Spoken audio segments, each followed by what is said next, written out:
नमस्ते साथियों। यहाँ पर देखिएगा, इस दिशा निर्देश में दिया गया है कि दिनांक 11/10/2022 अर्थात 11 अक्टूबर 2022 से प्रतिदिन विद्यालय में पदस्थ शिक्षक एवं छात्रों की 100% उपस्थिति ऐप के माध्यम से जानकारी दर्ज कराना सुनिश्चित करें। तो साथियों, जैसे कि यहाँ तिथि दी गई है 11 अक्टूबर 2022 से विद्यालय में पदस्थ जितने भी शिक्षक हैं साथ ही विद्यार्थी हैं उनकी उपस्थिति ऐप के माध्यम से की जाना है। और यह दिशा निर्देश जो है राज्य शिक्षा केंद्र के द्वारा जारी किया गया, जिसकी तिथि है 6 अक्टूबर 2022। तो साथियों, यहाँ पर किस तरह से जो हाजिरी है विद्यार्थियों की और शिक्षकों की लगाई जाएगी, इस बारे में पूरा विवरण दिया गया है, उद्देश्य दिए गए हैं, प्रक्रिया दी गई है। तो इसी को हम समझते हैं। तो सबसे पहले हम साथियों यहाँ जो विवरण दिया गया है इसको एक नजर में हम पढ़ लेते हैं कि मध्य प्रदेश में शिक्षा के अधिकार अधिनियम के अंतर्गत शाला जाने योग्य बच्चों का शाला में नामांकन, शाला में उपस्थिति एवं गुणवत्ता युक्त शिक्षा प्रदान करने का प्रावधान है। वर्तमान में मध्य प्रदेश शासन के द्वारा शिक्षा को प्राथमिकता में लेते हुए अध्ययनरत बच्चों को शैक्षणिक गुणवत्ता में उपलब्धि हेतु सतत प्रयास किए जा रहे हैं। अध्ययनरत बच्चों में गुणवत्ता उपलब्धि के लिए यह आवश्यक है कि बच्चे शाला में नियमित रूप से उपस्थित हों। वर्तमान में शाला में आने वाले बच्चों की दैनिक उपस्थिति की मॉनिटरिंग हेतु कोई व्यवस्था नहीं है, अतः विभाग द्वारा एक ऐसा तंत्र विकसित किया गया है जिससे छात्रों को राज्य, जिला एवं विकासखंड स्तर पर दैनिक मॉनिटरिंग की जा सके। इस सिस्टम को हाजिरी ऑनलाइन अटेंडेंस सिस्टम के नाम से जाना जाएगा। इस सिस्टम के मुख्य बिंदु निम्नानुसार हैं। तो साथियों, जो सामान्य विवरण यहाँ पर दिया गया है, और आइए अब हम जानते हैं इसका उद्देश्य क्या है, फिर प्रक्रिया के बारे में जानेंगे। तो यहाँ उद्देश्य में देखिएगा, पहला बिंदु है कि छात्रों की दैनिक उपस्थिति हेतु सिस्टम विकसित कर छात्रों की औसत उपस्थिति सुनिश्चित करते हुए गुणवत्ता युक्त शिक्षा को प्रभावी बनाना इसका मुख्य उद्देश्य है। फिर इसके पश्चात है कि कमजोर उपस्थिति वाले छात्रों की जानकारी एकत्रित कर कारणों का अध्ययन करते हुए युक्ति युक्त समाधान तैयार करना। इसके पश्चात देखिएगा यहाँ पर मॉनिटरिंग तंत्र को प्रभावी एवं उत्तरदायी बनाना। और आगे देखिएगा साथियों, प्रक्रिया के अंतर्गत जो जानकारी दी गई है, पहला बिंदु है कि विभाग द्वारा हाजिरी ऑनलाइन अटेंडेंस सिस्टम के लिए मोबाइल ऐप तैयार किया गया है। दूसरा बिंदु है कि एम शिक्षा मित्र ऐप को प्ले स्टोर से डाउनलोड या अपडेट करके हाजिरी मॉड्यूल के माध्यम से शाला के प्रधानाध्यापक या संस्था प्रभारी बच्चों एवं शिक्षकों की उपस्थिति दर्ज कर सकेंगे। तो साथियों, यहाँ पर स्पष्ट कर दिया गया है कि जो एम शिक्षा मित्र ऐप यदि हमारे मोबाइल में डाउनलोड नहीं है तो प्ले स्टोर से उसे डाउनलोड कर ले, और यदि हमने डाउनलोड कर लिया है तो फिर उसे अपडेट कर लें। और अपडेट कर लेने के पश्चात जो हाजिरी मॉड्यूल है उसके माध्यम से भी संस्था प्रधान जो है बच्चों और शिक्षकों की उपस्थिति दर्ज करेंगे।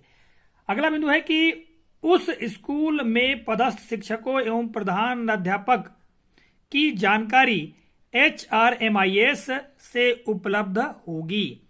ऐप में सालावार कर्मचारी को जोड़ने या घटाने के लिए DDO से संपर्क कर जानकारी अपडेट की जा सकेगी।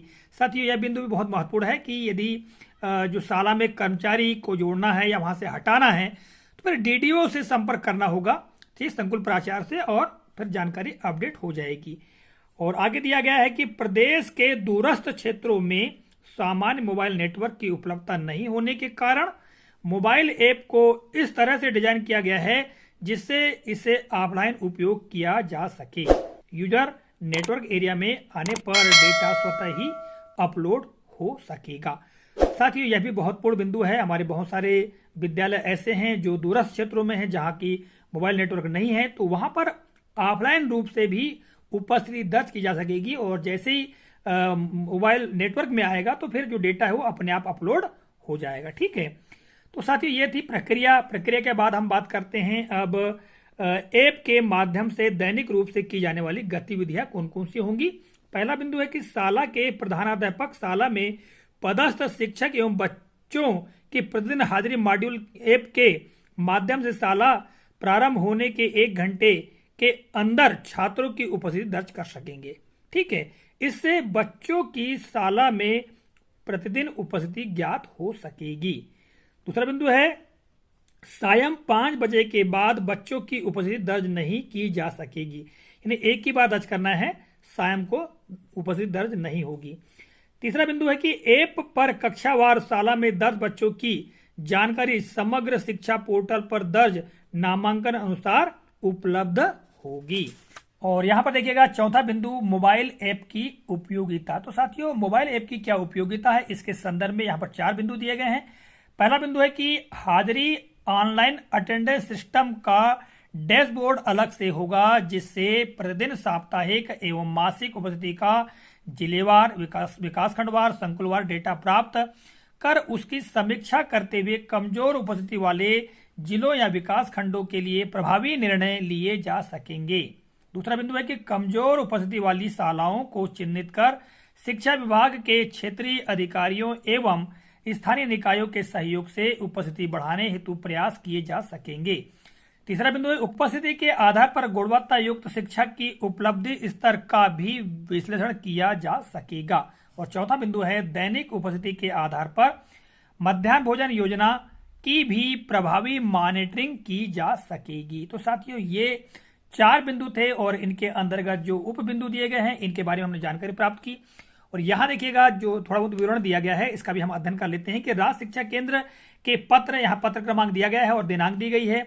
सत्र 2022-23 के लिए दिनांक 29 अगस्त 2022 से जिला शाजापुर, छिंदवाड़ा एवं बड़वानी जिले में पायलट प्रोजेक्ट के रूप में यह व्यवस्था शुरू की गई थी, जो कि अत्यधिक सफल रही। यानी पहले जो पायलट प्रोजेक्ट के रूप में इन जिलों में यह प्रारंभ की गई थी और यह सफल रही। इस कारण से अब अतः समस्त जिले मध्य प्रदेश शाला के प्रधानाध्यापक या संस्था प्रभारी, और जैसा कि हमने प्रारंभ में बताया था कि 11 अक्टूबर 2022 से प्रतिदिन पदस्थ शिक्षकों और विद्यार्थियों की उपस्थिति दर्ज करेंगे। तो साथियों ये था पत्र जिसके बारे में आप तक जानकारी हमने प्रसिद्ध की है। आशा करता हूं जानकारी उपयोगी लगी होगी।